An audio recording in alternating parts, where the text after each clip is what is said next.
The sun dipped below the Phrygian hills, casting an orange glow on King Midas' opulent palace. Gilded statues lined the avenues, reflecting the wealth that Midas craved and coveted. Yet, despite the overflowing coffers and glittering jewels, a shadow of discontentment lurked behind his royal facade. He had everything gold could buy, but lacked the one thing his heart truly desired: an heir. His daughter, Marigold, a ray of sunshine amidst the opulent halls, remained the only solace in his gilded cage. As a young prince, Midas showed great promise. He was curious and ambitious, eager to prove himself worthy of his father's throne. But it was his encounter with the god Dionysus that would change the course of his destiny. One balmy evening, laughter and boisterous singing echoed through the gardens. A drunken satyr named Silenus, stumbling out of the forest, stumbled upon the palace grounds. Midas, known for his hospitality, offered him refuge. News of the king's kindness reached Dionysus, the god of wine and revelry. He appeared before Midas, not in his usual divine form, but as a weary traveler seeking aid. Recognizing the god in disguise, Midas showered him with even greater hospitality. Pleased by Midas' genuine kindness, Dionysus offered him a wish, a shimmering promise whispered on the wind. Blinded by his obsession with wealth, Midas uttered his desire, his voice trembling with avarice. "May everything I touch turn to gold," he declared, envisioning rivers of molten treasure and fields shimmering under a golden sun. Dionysus, with a knowing smile that hinted at both amusement and concern, warned, "Beware, Midas, for unchecked desires often bring unintended consequences." But the king, intoxicated by his own ambition, dismissed the caution.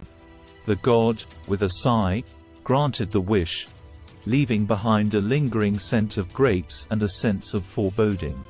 At first, Midas reveled in his newfound power. He reached out, transforming fields into shimmering plains, barren rocks into gleaming statues. Laughter bubbled in his chest as he envisioned himself the richest king in all of Phrygia. But the euphoria was short-lived. As he reached for a juicy peach, it turned cold and hard in his grip, inedible gold mocking his hunger. He reached for his daughter, seeking comfort in her embrace, only to find her skin hardening, her laughter replaced by a chilling silence. Horror dawned on him as he realized his wish had become a curse, trapping him in a gilded prison of his own making. Desperation gnawed at Midas. He wandered the palace, the weight of his folly crushing him. His golden touch, once a source of pride, now brought only isolation and despair. King Midas realized the emptiness of his existence. Driven by the last embers of hope, he embarked on a perilous journey to find Dionysus. He traversed sun-scorched deserts and climbed snow-capped mountains, the weight of his guilt a constant companion. Finally, he reached the verdant slopes of Mount Nysa, home of the wine god. With tears in his eyes, Midas confessed his folly and pleaded for redemption. Dionysus, touched by Midas' genuine remorse, offered a glimmer of hope. He revealed a mystical river named Pactolus, its waters imbued with the power to reverse the curse. But there was a catch. The golden touch would forever infuse the river, turning its sands into the very treasure Midas so craved. The king, humbled and desperate, readily agreed. He plunged into the cool waters, feeling the golden curse flowing away, leaving behind a newfound lightness.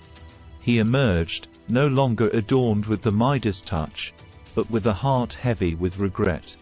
He returned to his palace, not as a king obsessed with gold, but as a father seeking forgiveness.